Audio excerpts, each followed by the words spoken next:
कपड़े धोने वाली बहू। शादी के पहले से ही विभा को कपड़े धोने का बड़ा शौक था। कभी नल के नीचे तो कभी तालाब के पास। अरे मेरी नीली वाली लुंगी नहीं दिख रही है। विभा की अम्मा कहाँ रखी है लुंगी? अरे वो तो विभा ने परसों ही धोकर रखी थी आपकी अलमारी में, देखो वहीं होगी। वो ना मैंने आज धो दी, मुझे लगा कि गंदी हो गई होगी। अरे कैसे गंदी हो गई थी, उसे तो मैंने पहना भी नहीं। हे भगवान, इस लड़की के कपड़े धोने की आदत से परेशान हो गया हूँ मैं। जितना तो घर में राशन नहीं आता उससे कहीं ज्यादा डिटर्जेंट पाउडर का खर्चा है। इसकी शादी करवा दो, शादी जाए अपने घर में ही करे काम, फिर चाहे घर के कपड़े धोने हो या पूरे गांव के। हाँ ठीक बोल रही हूँ, देखता हूँ मैं कोई लड़का। वो दिन भी आ जाता है जब विभा को देखने लड़के वाले आ जाते हैं। लड़की मुझे अच्छी लगी।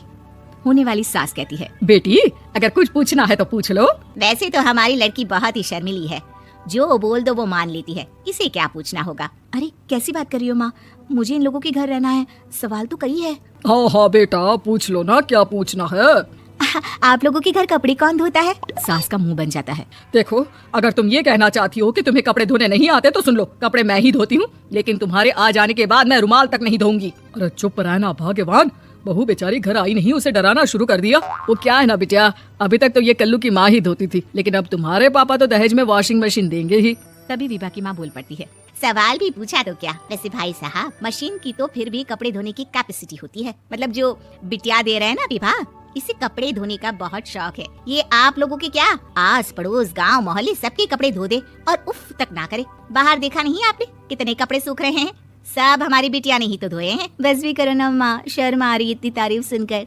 और तो और एक दाग निकाल कर दिखाओ तो मान जाऊँ। हाँ अच्छा अच्छा, माफ करना बेटा, मैंने गलत समझा, हमें तो रिश्ता बहुत पसंद है। और ऐसे जुड़ जाता है रिश्ता कपड़े धोने का शौक रखने वाली विभा का। उसकी शादी हो जाती है कोयला फैक्ट्री में काम करने वाले कल्लू के साथ। शादी के बाद अचानक विभा चिल्लाती हुई सास के पास आती है, सासू माँ, अरे सासू माँ कहाँ है आप? ये तो धोखा है, धोखा दिया आप लोगों ने मुझे। इसे ससुर के चक्कर के बारे में पता चल गया। अरे तो उसमें तुझे क्यों धोखा मिला है? अरे नल में पानी नहीं आता, कपड़े कैसे कब धुलेंगे?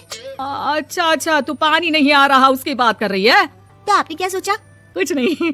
अच्छा हाँ, तेरी माँ ने कहा था कि कपड़े धोने का शौक है, तुझे याद आया मुझे। शौक शौक बोलकर कपड़े धोने वाले मेरे जुनून को कम ना आके सासू माँ, कपड़ा धोना मेरा गुरूर है। तभी पति भी वहाँ आ जाता है। अभी अभी मैंने इसे सनी देओल की फिल्म दिखाई है, उसी के डायलॉग मार रही है माँ। अच्छा सुन, साफ साफ बता रही हूँ, पानी सुबह 4 से 6 और शाम को 10 से 12 आता है, समझी? विभा टाइमिंग सुनकर हैरान हो जाती है। ये क्या भूतों का मोहल्ला है? सुबह 4 बजे उठकर कौन कपड़े धोता है? 4 बजे टंकी में पानी जाता है, फिर सारा दिन धोना ना, किसने मना किया? अरे कैसे बात कर रही हैं? 200 लीटर की टंकी में कितने कपड़े धो लूंगी मैं? सुबह ही उठ जाऊंगी मैं। अब क्या था, विभा सुबह 4 से लेकर रात के 12 बजे तक कपड़े ही धोती रहती। एक रोज सास पड़ोस से निकलकर कहीं जा रही होती है कि साथ वाली कहती है, हाँ कल्लू की माँ, जरा ये बताओ कि 2 साड़ी है, 2 ब्लाउज और एक पेटीकोट और एक नाड़ी वाला लंबा कच्चा। हाँ तो?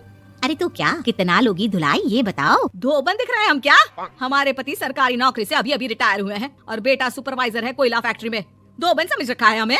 हाय रे कल्लू की अम्मा, माफ कर दो, वो तो मोहल्ले में यही सब बता रहे थे कि तुमने बहू को कपड़ा धुलवाने के काम में लगा दिया है। सास को पड़ोसन की बात सुनकर गुस्सा आ जाता है। वो घर पहुंचती है जहां घर के बाहर ही इतने सारे कपड़े सूख रहे होते हैं जितने कि किसी धोबन के घर पर। अरे ओ कल्लू की दुल्हन, बाहर निकल।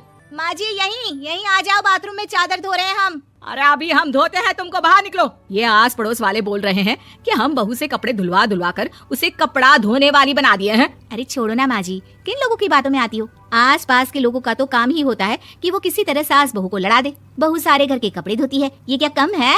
बोलिए। सास को भी लग जाता है कि वो बहू का ये सनकीपन नहीं छुड़वा सकती, इससे अच्छा है कि खुद ही चुप हो जाए। एक रोज सास और बहू मंदिर जाते हैं जहाँ सास की साड़ी वहाँ खड़ी भीख मांगने वाली से मिलती है। माँ जी क्या बात है, आपकी साड़ी उस भिखारन से कितनी मिल रही है ना? हाँ हाँ देखो तो, दोनों की साड़ी मिल रही है। क्या बात है कल्लू की अम्मा, तुम खुद को तो अफसर की बीवी बताती हो और ऐसी सिंपल सी प्लेन साड़ी पहनकर घूमती हो। सिंपल और प्लेन नहीं है ये साड़ी। तो क्या सोने के धागे से फूल बने हैं?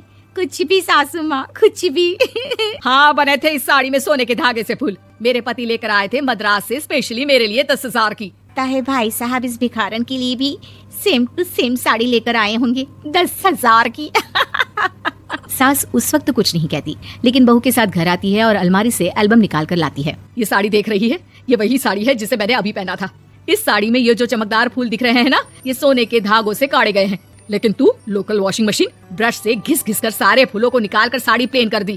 मुझे माफ कर दीजिए सासू माँ। और तो और, जब मैंने तुझे तेरी गलती के लिए कुछ नहीं कहा, लेकिन तूने तो सबके सामने मेरा मजाक ही बना दिया। क्यों? बहू को समझ में आ जाता है कि अब से उसका कपड़े धोना बंद।